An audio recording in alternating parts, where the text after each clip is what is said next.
Hello friends, welcome to the YouTube channel. आज का इस वीडियो में हम लोग देखने वाला है एक स्टार अल्ट्रा स्टार्टर का कंट्रोल वायरिंग करने के लिए क्या क्या कंपोनेंट्स लगेगा और उसका बारे में एक्सप्लेन करने वाला है। ओके, अगला दो वीडियो हम बनाएगा ये स्टार अल्ट्रा स्टार्टर का कंट्रोल वायरिंग डायग्राम और उसका प्रैक्टिकली भी हम लोग करके देखने वाले हैं। तो उसका पहले हम लोग को इसका बारे में थोड़ा बेसिक नॉलेज चाहिए, इसके लिए मैं ये वीडियो बना रहा है। ओके, तो एक स्टार अल्ट्रा स्टार्टर का कंट्रोल वायरिंग करने के लिए आपको सबसे पहले एक चाहिए सिंगल पोल एमसीबी चाहिए। कंट्रोल सर्किट में लगाने के लिए एक सिंगल पोल एमसीबी चाहिए। ये 6 एम्पियर का सिंगल पोल एमसीबी है, नहीं तो आपको फ्यूज भी लगा सकते हैं कंट्रोल सर्किट में। सबसे पहले अपना जो कंट्रोल फेस है यहाँ पे आता है ये सिंगल पोल एमसीबी पे। इसका बाद में जो भी कंट्रोल वायरिंग आता है, जो भी इसका बाद में आता है। ओके, ये कंट्रोल सर्किट में कुछ ओवरलोड नहीं तो कुछ शॉर्ट सर्किट आएगा, ये कंट्रोल सप्लाई को इधर से बंद करेगा। तो इसीलिए हमको ये कंट्रोल सर्किट में एक एमसीबी लगाना ज़रूरी है। ओके, हमको चाहिए दूसरा स्टार्टर को ऑन ऑफ करने के लिए पुश बटन चाहिए। ओके, ये जो रेड कलर वाला पुश बटन हम लोग स्टार्टर को ऑफ करने के लिए इस्तेमाल करते हैं। इसका जो एलिमेंट नॉर्मली क्लोज रहता है। ओके, तो दूसरा चाहिए हमको स्टार्टर को स्टार्ट करने के लिए एक पुश बटन चाहिए। ये जो ग्रीन कलर वाला पुश बटन ये स्टार्टर को स्टार्ट करने के लिए हम लोग इस्तेमाल करते हैं। इसका जो एलिमेंट नॉर्मली ओपन है।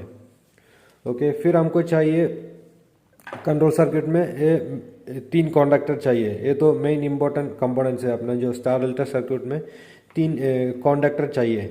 3 कॉन्डक्टर में एक कॉन्डक्टर हो गया आपका स्टार कॉन्डक्टर। ओके, दूसरा हो गया डेल्टा कॉन्डक्टर, डेल्टा के लिए एक कॉन्डक्टर। फिर तीसरा कॉन्डक्टर है ये मेन कॉन्डक्टर।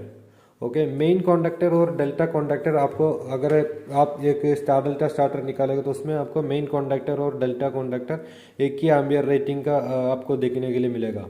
ये स्टार कॉन्डक्टर ये डेल्टा कॉन्डक्टर और मेन कॉन्डक्टर से कंपेयर करेगा तो स्टार कॉन्डक्टर का एम्बियर रेटिंग कम रहेगा। ओके, जो कॉन्डक्टर हम लोग स्टार डेल्टा कंट्रोल सर्किट के लिए इस्तेमाल करते हैं उसका जो कॉन्डक्टर है वो नॉर्मल वाला कॉन्डक्टर नहीं चलता है, उसमें ऑक्सिलरी कॉन्डक्ट भी रहना चाहिए, मतलब NONC ऑक्सिलरी कॉन्डक्ट भी रहना चाहिए। ओके, और इसमें हम लोग कंट्रोल के लिए कॉन्डक्टर में खाली NONC यूज़ करेगा, फिर ये A1 A2 टर्मिनल यूज़ करेगा स्टार डेल्टा कंट्रोल करने के लिए। इसका जो पावर टर्मिनल है इसमें से कोई टर्मिनल यूज़ नहीं करेगा, ये सिर्फ हमको पावर वायरिंग करने के लिए यूज़ करेगा। कंट्रोल के लिए NONC यूज़ करेगा, A1 A2 टर्मिनल यूज़ करेगा। तो अभी मैं बताऊंगा ये जो स्टार डेल्टा कंट्रोल सर्किट के लिए 3 कॉन्डक्टर इस्तेमाल करता है उसमें कितना NO रहना चाहिए, कितना NC रहना चाहिए, वो उसका कहाँ पे इस्तेमाल करते हैं तो उसका मैं एक्सप्लेन करूँगा 1 बाय 1। तो मैं जो भी एक्सप्लेन करते हैं आज का वीडियो में, मैं एक स्टार डेल्टा का कंट्रोल वायरिंग बना के रखा है ऑलरेडी, उसका हिसाब से मैं एक्सप्लेन करूँगा आपको कितना ऑक्सिलरी यूज़ करेगा वो डायग्राम में। तो उसका हिसाब से मैं एक्सप्लेन करूँगा, क्योंकि ये स्टार डेल्टा कंट्रोल सर्किट आपको अलग अलग तरीके से बना सकते हैं। तो मैं अगला वीडियो में जो कंट्रोल डायग्राम इस्तेमाल करते हैं उसका हिसाब से मैं एक्सप्लेन करते हैं। तो आप जो कॉन्डक्टर स्टार का कॉन्डक्टर इस्तेमाल करते हैं उसमें आपको चाहिए एक NO ऑक्सिलरी कॉन्डक्ट रहना चाहिए, नॉर्मली ओपन एक रहना चाहिए, एक नॉर्मली क्लोज रहना चाहिए। NO हम लोग इस्तेमाल करेगा मेन कॉन्डक्टर एनर्जाइज करने के लिए, क्योंकि हम लोग जो डायग्राम बनाया है ये जो हमारा जो स्टार्टर काम करेगा, सबसे पहले स्टार्टर चालू करेगा तो स्टार कॉन्डक्टर एनर्जाइज होएगा। स्टार कॉन्डक्टर एनर्जाइज होएगा तो हम लोग ये इस इधर से हम लोग मेन कॉन्डक्टर के लिए कोयल के लिए सबसे पहले एनर्जाइज करेगा। मेन कॉन्डक्टर सबसे पहले ये स्टार कॉन्डक्टर का नॉर्मली ओपन का द्वारा हम लोग ये एनर्जाइज करता है। तो ये कॉन्डक्टर एनर्जाइज होगा तो ये NONC हो जाएगा, यहाँ से सप्लाई जाके हमारा जो मेन कॉन्डक्टर एनर्जाइज होएगा। इसके लिए हम लोग एक normally open conduct star conductor में यूज़ करेगा। नॉर्मली क्लोज हम लोग यूज़ करेगा इंटरलॉकिंग के लिए। ओके, डेल्टा कॉन्डक्टर में जो कोयल के लिए पावर जाता है ये स्टार कॉन्डक्टर का नॉर्मली क्लोज में से होके जाता है, क्योंकि ये स्टार कॉन्डक्टर एनर्जाइज है तो डेल्टा कॉन्डक्टर एनर्जाइज नहीं होना चाहिए। इसीलिए हम लोग इंटरलॉकिंग के लिए एक NC ऑक्सिलरी कॉन्डक्ट हम लोग यूज़ करेगा स्टार कॉन्डक्टर में। ओके, फिर A1 A2 आपको मालूम है इसका कोयल है कॉन्डक्टर का, A1 A2 में पावर देगा तो ये एनर्जाइज होएगा। तो हम लोग दूसरा अभी यूज़ करेगा डेल्टा कॉन्डक्टर। आप जो कॉन्डक्टर डेल्टा कॉन्डक्टर के लिए इस्तेमाल करते हैं उसमें आपको NC रहना चाहिए।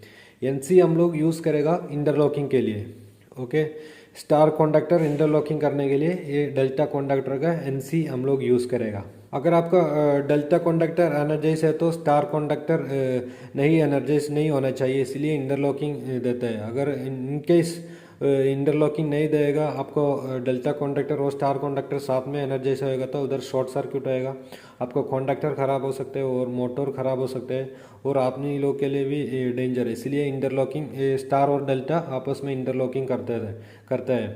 अभी हम देखिएगा मेन कॉन्डक्टर में आपको 3 NO ऑक्सिलरी कॉन्डक्ट रहना चाहिए, 3 नॉर्मली ओपन कॉन्डक्ट रहना चाहिए। एक हम लोग यूज़ करूँगा मेन कॉन्डक्टर होल्डिंग करने के लिए। ओके, ये होल्डिंग क्या है ये उसका पूरा वीडियो में बना के रखा है, वो भी आपको जाके देख सकते हैं चैनल पे अगर नहीं मालूम है तो।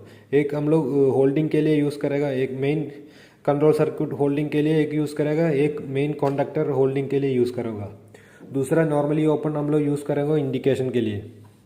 ओके, स्टार्टर ऑन हो गया तो इंडिकेशन लैम्प लगाने के लिए एक नॉर्मली ओपन यूज़ करूँगा।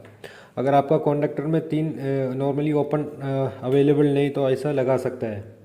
इंडिकेशन के लिए चाहिए तो हम लोग दूसरा डेल्टा कॉन्डक्टर भी यूज़ कर सकते हैं। ओके, ऐसा बात नहीं है, मेन कॉन्डक्टर में ही लगाना है। अगर आपको मेन कॉन्डक्टर में नॉर्मली ओपन 2 से ज़्यादा नहीं है तो डेल्टा कॉन्डक्टर में यूज़ कर सकते हैं। ओके, फिर हमको चाहिए एक ओवरलोड रिले। कंट्रोल सर्किट में लगाने के लिए एक ओवरलोड रिले चाहिए, ये मोटर प्रोटेक्शन के लिए लगाते हैं। इसमें आपको ये मोटर का एम्बियर इसमें सेट कर सकते हैं, जो स्टार्टर में आप लगाते हैं उसमें जो भी एम्बियर सेट करते हैं, इससे ज़्यादा एम्बियर ज़्यादा करंट मोटर लगेगा तो ये ट्रिप करेगा। मोटर का प्रोटेक्शन के लिए हम लोग ये मेन कॉन्डक्टर में ऐसा लगाते हैं, नीचे पावर मेन कॉन्डक्टर का पावर आउटपुट टर्मिनल में ऐसा लगाता है। ओके, इसमें आप देख सकते हैं इसमें एक NO टर्मिनल है, एक NC टर्मिनल है। NC हम लोग कंट्रोल के लिए यूज़ करते हैं।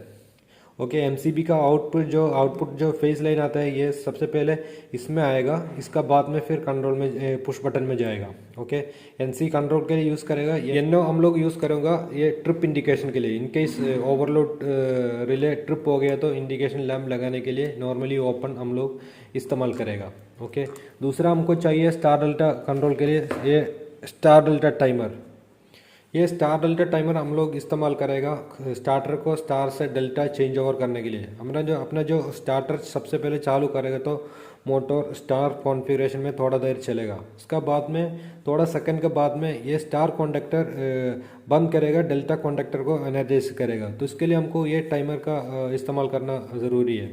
ये स्टार डेल्टा टाइमर नहीं तो आपको ऑन डिले टाइमर भी इस्तेमाल करता है। इसमें आप देख सकते हैं A1 A2 टर्मिनल है, A1 A2 में इसका वोल्टेज देगा तो कंट्रोल वोल्टेज देगा तो आपको ये टाइमर काम करने के लिए शुरू करेगा। और इसमें 15 इसमें देख सकते हैं 15 टर्मिनल है, ये इसका कॉमन है, रिले का कॉमन टर्मिनल है। 16 NC है। ओके, 16 में हम लोग वायर कनेक्ट करके हम लोग स्टार कॉन्डक्टर का कोयल में देगा और 18 इसका नॉर्मली ओपन है, 18 से वायर कनेक्ट करके हम लोग डेल्टा कॉन्डक्टर का कोयल में कनेक्ट करते हैं। ओके, इसमें आप देख सकते हैं इसमें टाइमिंग डायल भी है, इसमें जो टाइमिंग चाहिए हमको वो उसमें सेट कर सकते हैं। Star to delta change over होने का जो टाइम है वो इसमें हम लोग सेट करते हैं टाइमिंग डायल में। ओके, फिर हमको चाहिए 2 इंडिकेशन लैम्प चाहिए। ओके, एक स्टार्टर ऑन हो गया तो लगाने के लिए इंडिकेशन, एक ओवरलोड रिले ट्रिप हो गया तो कनेक्ट करने के लिए इंडिकेशन चाहिए। अगले एक वीडियो में इसका जो स्टार डेल्टा स्टार्टर का कंट्रोल वायरिंग भी हम लोग देखेगा, उसका बाद में हम लोग प्रैक्टिकली भी इसको ये सारा कंपोनेंट्स इस्तेमाल करके प्रैक्टिकली भी वायरिंग करके देखने वाला है। उसके पहले अगर आपको ये सारा कंपोनेंट्स का बारे में 1 बाय 1 अगर नहीं मालूम है, ये होल्डिंग क्या है, इंटरलॉकिंग क्या है और NO/NC का फंक्शन क्या है, ये सारा अपना चैनल पे बना के रखे हैं, अगर आपको चाहिए तो जाके देख सकते हैं। तो वो सारा अगर आपको होल्डिंग, इंटरलॉकिंग, NO/NC का फंक्शन ये पूरा समझ में आएगा तो स्टार डेल्टा कंट्रोल सर्किट आपको करने के लिए बहुत इजी है। ओके, तो अगले एक वीडियो में हम लोग देखेंगे डायग्राम और उसका प्रैक्टिकली करके देखेगा। तो thank you for watching the video.